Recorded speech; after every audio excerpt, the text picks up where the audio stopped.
We all knew Bitcoin was too darn cheap at 15,000, but at 30, this massive spike, yes, it should continue outperforming the broad macro, broad crypto market, but we still have this massive speculation in that space, and that's the problem. Show me the beef, show me the Bitcoin. I need to see it from markets. I always like to say, let markets prove that Bitcoin's going to start outperforming gold and outperforming the stock market on a relative risk-adjusted basis, particularly if and or when we get a Fed tilt towards easy. During a recent interview, Mike McGlone delved into the potential consequences of Fed decision and how it might affect the price of Bitcoin and the broader cryptocurrency market. In a last interview with crypto influencer Scott Melker, McGlone says that he still envisions the King crypto eventually hitting a six-figure price tag, but warns it might dip below the $20,000 level en route to doing so. McGlone's prediction for Bitcoin's future remains a complex blend of long-term optimism tempered with an acknowledgement of near-term hurdles. The Federal Reserve on Wednesday approved a much-anticipated interest rate hike that takes benchmark borrowing costs to their highest level in more than 22 years. In a move that financial markets had completely priced in, the central bank's Federal Open Market Committee raised its funds rate by a quarter percentage point to a target range of 5.25%-5.5%. The midpoint of that target range would be the highest level for the benchmark rate since early 2001.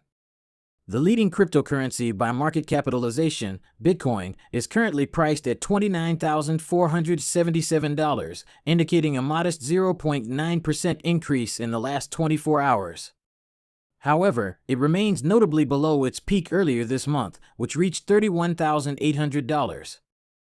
Despite the arrival of Bitcoin ETFs, Bitcoin's performance hasn't matched the excitement. The senior strategist attributes this underperformance partly to the overly bullish sentiments clouding realistic appraisal. The macroeconomic environment remains largely unfavorable, with the Fed consistently reining in the monetary supply, effectively taking away the punch bowl.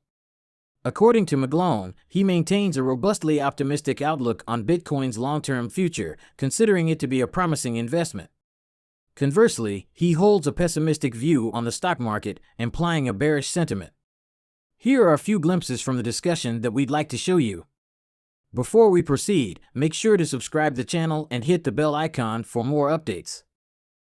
This is the silly stage. I view this as that we've all been through silly stages and they can last for years. Typically it's months. And I see this as a silly stage in terms of the equity market. Yes, I'm very bearish the equity market, but it's also, I sense the similar bullishness in the equity market that I sensed in Bitcoin when it was at 31,000 just a month or two ago. And everybody said I was an idiot for being, you got that. I mean, oh, don't you want to be rich? I remember hearing those quotes and just those little tweaks you get sometimes from people who you realize like, yeah, I probably want to do the opposite you're doing. This has been an everything rally. Bitcoin and cryptos are just part of it. What happens when that everything rally fades? That's the bottom line. Is if you're in cryptos, you've done great this year. If you're in gold, you've done okay. If you're in commodities, not so. If you're in stocks, you've done well. It's all together. It makes sense after that big flush last year. It's the next 12 months that matter. The bottom line is the Federal Reserve is still tightening. We have nowhere near the early days of that kicking in. Right now, Bitcoin's at about 29,000. It's dropped 3% on just one day, not including from Friday and just this morning. And so we know we've cut in a pretty good short-term top on all this hopium for the ETF. And the key question I ask now is, okay, what stops the correction? Now, big picture, long-term, absolutely, very bullish Bitcoin. Big picture, long term, I think the stock market's going down. It doesn't mean it can't make a new high. That's the key thing about Bitcoin. It doesn't mean it can't take out that 15,000 low. The key question I ask now is, as we get to this point of year, which you might, I think we have to look forward to, is the Fed's probably going to be right. They're probably going to get what they want, stock market to go down. And what happens when the whole tide goes out? That's my base case. And right now, I still stick with it. I've been early and wrong, but that's why the key bottom line is if I'm right on this macro, Bitcoin and cryptos, mostly cryptos, should be the leaders. They led on the way up, and right now they're leading on the way down. So let's say next time we speak and the stock market's dropped, we'll know why. Bitcoin's a leader. Historically, rate hikes have generally had a negative impact on stocks, with the S&P 500 experiencing a median decline of 1.2%, although the range of reactions has been quite diverse. In July 2022, for instance, the rate hike was followed by a surprising rally of over 2.6%. Conversely, in November and December, the market witnessed declines of around 2.5%. Interestingly, last month's reaction was the mildest, with the S&P 500 losing less than 0.1% after the Federal Reserve chose to keep rates unchanged for the first time since commencing its hiking cycle in March 2022. As per McGlone analysis, the future holds uncertainty, and although he maintains a positive outlook on Bitcoin's long-term potential, there are indications that the broader markets might be on the path towards a substantial reset. I look at markets now as, yes, all the technicians say, okay, now the stock market's up, 70 something percent from the bottom. It has to keep going higher. I remember, to me, that watch out for consensus like that. But I think what you suggested is sometimes you just have to be prudent. Now we have basically had 100% rally in Bitcoin from way oversold.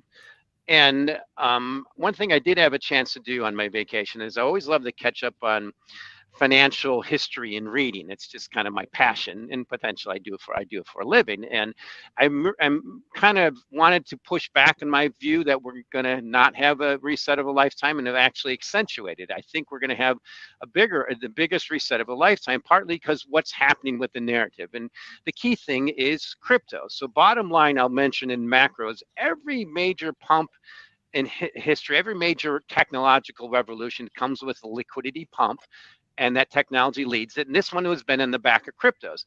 And that's been my theme, is if I'm right on this theme that we're all going to tilt over to a pretty severe depression, unfortunately, I just have to point out, if I see a hurricane come, I'm seeing it, it should be starting with cryptos. Now we're seeing more of that now. Bitcoin stopped around 30, you got a little bit above it. It just can't get above it despite the stock market still inching higher. Now, key question I ask myself is, just imagine we get to normal Q4, Q3 later volatility in the stock market, with the Fed still tightening, and the tilt towards recession, which is not supposed to happen now.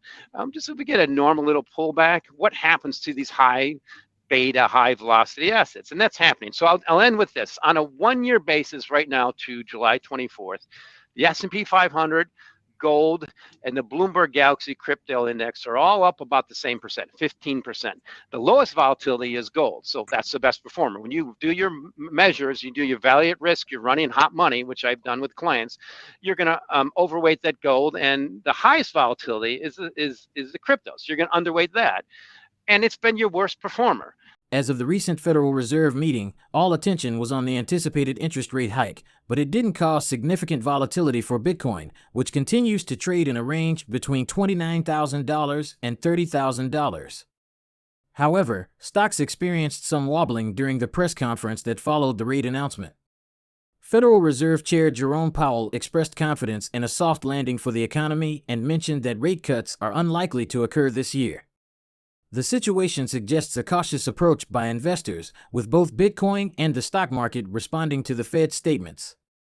What are your thoughts on Mike McGlone's prediction that Bitcoin could dip below $20,000 before reaching a 6-figure price tag? We encourage you to share your views in the comments section. If you found this content informative, please give it a big thumbs up and subscribe to our channel for the most up-to-date news and videos. Thanks for joining us.